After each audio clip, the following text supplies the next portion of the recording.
Look at her, she's spittin' nerdy. Look at her, she's spittin' nerdy. Can't you see she's spittin' nerdy? Look at her, she's spittin' nerdy. Good morning, everyone. This is gonna sound super familiar, but I'm on my way to San Diego. Just really missed my parents, you know? I just wanna go hang out with my parents. No, here's the deal. Here's the deal. I was in San Diego for 5 days last week, and I got exponentially better. Like, my skin wasn't completely clear. I still have like a layer of like some sort of pigment going on, but the texture of my skin was much more skin-like. The itching was almost entirely gone. Like, I got exponentially better. Came back here, within a few hours, started getting worse again. Started itching like crazy. Within a day or two, my skin texture had changed. It's now been like 3 days, and I got set back pretty far. Like, I'm back at the point where I couldn't sleep last night because I couldn't stop itching, and that's not good. So clearly there's something in this house that is like an environmental trigger for my skin. So that's good to know. Like, that gives me hope that it's something that I can like get away from and heal from, as long as I can get away from it for long enough. But it also kind of sucks because my name is on this lease and I'm committed until April. So I gotta sort that out. Basically, I'm going back to my parents' house to get away from whatever the heck is in this house that's messing with my skin. So just finished packing, and I'm going to make a little adaptogenic latte to celebrate my adaptogenic ebook that's coming out. I haven't set the release date, but I might as well do that now or else I'll never do it.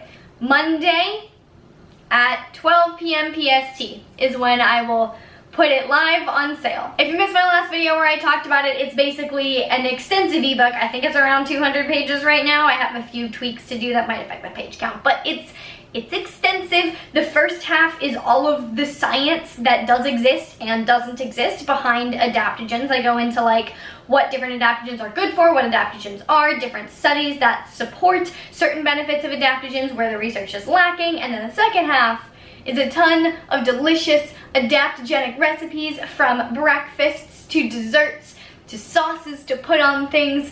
It's gonna be great. I am so excited to be releasing this to you guys. I think you're gonna love it. But anyway, I am going to make a quick little adaptogenic latte and then hit the road before the traffic picks up so that it doesn't take me like 5 hours to get home, because that would suck. So I'm gonna be making a chocolate peppermint latte. So I'm gonna use carob powder instead of cacao, because cacao is not AIP. 1 drop of peppermint extract, some collagen, just to get, you know, some collagen in. For the coffee part, I'm using Mellow Rooster, which is a coffee substitute I've been trying out. And then for the adaptogens, I just wanna do like an overall like wellness boosting latte. So this is He Shou Wu from Tonic Treasures. He Shou Wu is thought to be really good at promoting longevity and overall vitality and youthfulness. And then Mucuna Prurens, I just call this Mucuna Matata because I don't ever know how to say it, but it's full of L-Dopa, which is a precursor to dopamine, which is really good for your brain and your brain health. So that's what we're going with today. Just gonna whip this up and get in the car.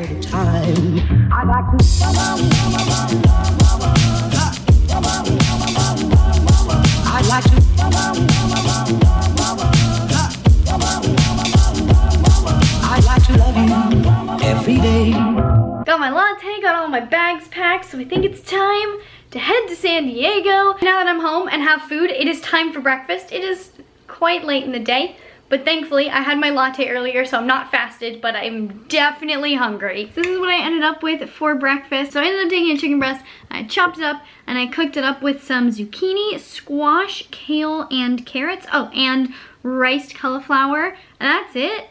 Pretty simple. I've been feeling kind of uninspired in the kitchen lately. Like, I feel like I had some good AIP stuff going on, but since having to cut out coconut because I'm pretty sure it makes me itchy, it's just, life isn't the same without coconut. But life is better when I'm not itchy. So I guess it's worth it. So, I got some tea, made myself some white tea with some honey from Beekeeper's Naturals that I'm trying out and I'm really excited about. But I just want to take a second and sit down, have a little chit chat with you, because I can hear a lot of you saying, oh no, like, I'm so sorry that you went back home and started feeling worse. And I think, like, I have appreciated your guys' support so much. First of all, like, I just want to say that I really appreciate all of you that have taken the time to message me and just express your support as I go through whatever the heck this is that I'm dealing with. It'd be really easy to be going through something like this and let it leave me bedridden, just stuck in bed, because some days it is painful to get out of bed. It wasn't while I was in San Diego last time, and then I went back home, and this morning it was kind of painful to get out of bed. And if I had stayed in LA even longer, it probably would have become more and more painful, and that can get to you after a while. So overall, I'm trying to stay positive about the whole situation, and your guys' support has definitely been helping with that. Like, again, thank you. But something else I'm really trying to do is just for myself, keep my own positive mindset regardless of comments and messages I get on the internet. And one of the ways that I've been able to do this is something that I wanted to discuss, because since I've been sharing my journey, a lot of you have come forward and said, yeah, I'm going through something similar. I have a chronic illness, like I've dealt with X, Y, and Z. So I thought this might be helpful for any of you. And this is just the fact that I've been trying to frame my perspective on this through a lens of gratitude, which sounds kind of crazy and kind of stupid at the same time if you haven't been in this situation and don't understand the power of that. But the thing that I've been growing to understand more and more is the power of mindset. And it sounds kind of woo-woo when you start getting into the nitty-gritty, but if you just think of it like the placebo effect, you know, the placebo effect is where you give people a fake treatment, like something that does not help them at all, but they experience the same recovery that people getting the actual treatment experience, just because they believe that they're receiving treatment. Like, the power of the mind is incredible, and you can heal yourself through your mind, kind of, to some extent, depending on the circumstances. And so keeping just a positive mindset no matter what you're going through can be so, so powerful. So how I'm choosing to frame this in my head is that I am so grateful, like genuinely, that I am going through this now, and that I am having to face these health issues now, rather than continuing for the next 20 or 30 years to just throw the band-aid of topical steroids on it and ignore the root cause of the issue and then just drop dead in like 20 or 30 years, because I never got to the root cause of the issue, never treated it, and so it just got worse and worse until it killed me. I'm also really grateful that I'm going through this now, because it's forcing me to realize that I was kind of lying to myself in the last 2 years about how I was prioritizing health. Because you guys know I've always promoted the idea that you should put your health first over aesthetics, and that is what I have tried to do. You know, I've always strived to put my health first and do what I needed to make sure I was optimally healthy. But I think the scope that I was looking at health was much more narrow than it needed to be to actually optimize health. I was doing what I could with my exercise and with nutrition, and that was kind of it. But it felt like enough because I felt healthy. What I was completely ignoring was the sleep. I mean, I wasn't ignoring the sleep, but I wasn't prioritizing sleep. I was kind of choosing to ignore my stress levels, because that has just been not healthy for like my whole life. And then I also have not prioritized social time nearly enough to be healthy. Now, with social time, as you know, I say that there are 4 pillars of health. There's exercise, nutrition, sleep, and stress. And then I think mental health is the other side of the same coin. So like, if your mental health is like not great, your whole coin, including the flip side, which is your physical health, is not great. If your physical health is not great, that's the same coin as your mental health, and it's going to take a toll on your mental health. And social time is one of the main pillars of mental health, and that was not something that I was working on supporting at all. And so that side of my health has been being chipped away at. And I was telling myself that because I was optimizing my exercise and my diet, that I was doing what I could for my health, and that I was being healthy and practicing a healthy lifestyle. But looking back and seeing where that's got me, I don't think that's the case. I think that I would have benefited much more from realizing earlier on that I should probably cut back on the exercise in order to prioritize, like take that time to prioritize these other things, to prioritize sleep and decrease my stress, and to be able to have more social time. And since I've started to make these shifts towards prioritizing those things, wow, like I feel so much more free. I don't know if that's the right word. Peaceful? I don't know. I feel better. I feel lighter. I feel healthier mentally and physically, even though like my skin is still not optimal.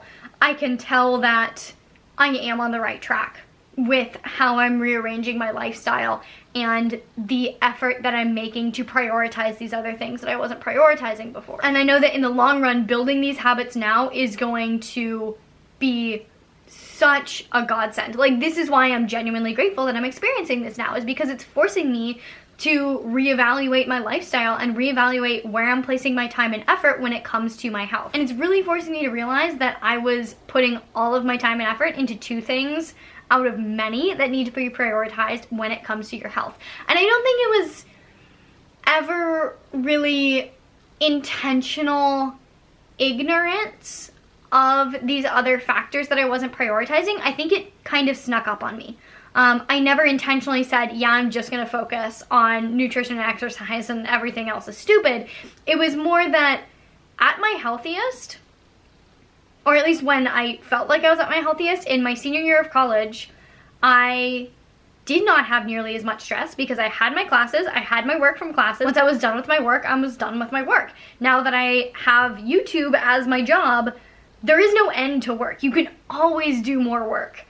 And as the kind of person that like prides myself on working hard, I just always give myself more and more work and I create more and more stress for myself. And that wasn't an intentional transition. That's just kind of what happened. And it's the same with social life. Like my senior year of college, you know, I was in college. I was going to classes every day. I was interacting with people every day. I lived in a house with 24 other girls. And so I was constantly surrounded by people. Some of my best friends lived in that house. And so I had an inherent social life built in to my life. For me. Like, I had to make 0 effort to maintain a social life. And so as soon as I graduated and I started working for myself / in the film industry, where the only other person I worked for was my boss, who's like a 50-year-old man who's, I mean, he was great, but he's clearly not like gonna be my best friend. My social life went out the window because it wasn't inherently there for me. So basically, all this is to say that I am genuinely grateful that I'm going through this now, that I am taking the time to restructure my lifestyle and put it back on a track that is healthier, because I have not been optimally healthy. I have not been living an optimally healthy lifestyle for the last 2 years. And the lifestyle that I've been living is one that probably would have killed me in like 20 years. You know, not having social time, not having a group of close friends is kind of as big of a risk factor for death as smoking and being sedentary. And so I was just, that wasn't even clicking in my head that that was a problem.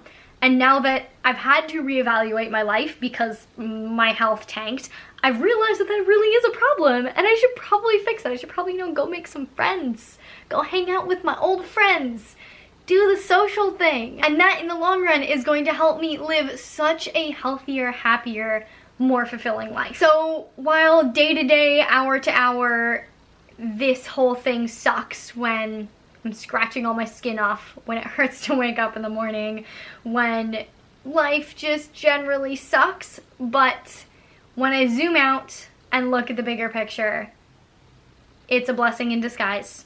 And that is the lens that I'm trying to view it through. So for any of you who are going through something similar, I hope this view of things is helpful for you. Maybe whatever you're going through, you can restructure into a positive mindset. You know, I got a message from someone earlier today who said that she had like a ton of fat to lose. Her metabolism was just tanked and she didn't want to gain more fat in the process of speeding up her metabolism. So like, what should she do?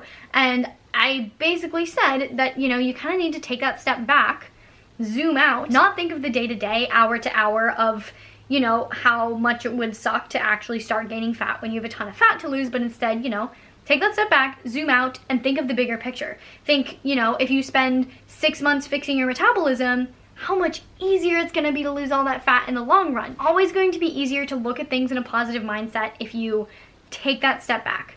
And it really allows you to put yourself in the driver's seat and take charge of your life and not let the day-to-day miserable things just take control of you and pull you through a miserable life. I feel like this got like super meta. I've just been doing a lot of meditation and journaling lately, and so I have all these thoughts in my head and I just wanted to share them with you. So I hope that was helpful. But yeah. Anyway, I'm gonna go do work. Speaking of work, I'll catch up with you when I make dinner. So, I know I said earlier that I was feeling super uninspired with my AIP food lately, but being home, having my mom to bounce ideas off of, I have regained my inspiration, and I just made a Chipotle burrito bowl knockoff, and I am excited for dinner now. We got the lettuce, got the meat, did some ground turkey. Instead of corn, this is just chopped up yellow squash. Instead of guacamole, just, you know, regular avocado. Some cabbage for some crunch. Gonna squeeze a lime in. Instead of beans, I did chopped up sweet potato. Instead of rice, we got some riced cauliflower. Just gonna mix that all up and should be an amazing dinner. It's a new day, and so I'm making a new latte. It's the same base as yesterday, the Mellow Rooster tea, but for adaptogens today, I'm using reishi and lion's mane. Fun little update on the ebook. I actually spent a good couple hours last night finalizing the title page. So here's the new title page. It may or may not change before I release it in a few days, but we shall see. Spent the first part of this morning doing some businessy calls, and then later today I have some client calls, but I have like a good couple hour break between calls right now. And you know that I'm considering spending a good amount of time in some space when I look up the local meat people and find my meat people to source my good quality meat from. Last time I was here, I found this amazing little farm at the farmer's market that has like top quality meats, and so I googled them last night and found them, and they're actually at a farmer's market today, so I figured now was the best time to go stock up on good quality meat. We're off to get some meats. I look like a thumb. You look like a thumb. A place does really start to feel like home when I start to find like local vendors that I can go to at my farmer's market that have all the stuff that I want. How would you feel about me moving back home? No! I would love it. My mommy doesn't want me. I would love it. I would love it. You want to do my laundry for me and help me cook dinner every day? No. Oh. Okay. This farmer's market is super tiny compared to the other farmer's market in San Diego, but it's cute. It's cute. I still like it.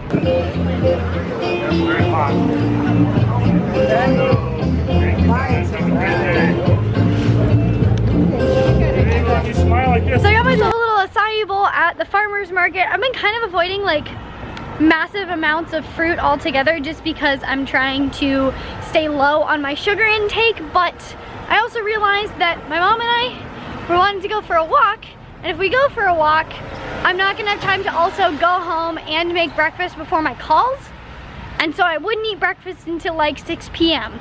So that's not good either. So I just said screw it, and I got an acai bowl, and it's delicious, and I'm happy about it. Now we're going for a walk. But anyway, I think I'm gonna cut the video off here because I just have like work to do for the rest of the day, and that's kind of boring. So if you liked it, give this video a big thumbs up because it really supports me and my channel, and I really appreciate it. Get stoked for my adaptogen ebook that's coming out on Monday. I'm excited. You should be excited. It's gonna be amazing. Please share this video with your friends, your family, your neighbors. If you want to see more videos from me all about health and fitness, you can check them out on this side of the screen. And if you want to see more videos from me in the future, hit the little subscribe button over here. Ring that little bell to get notified about future videos, and I will see you very soon.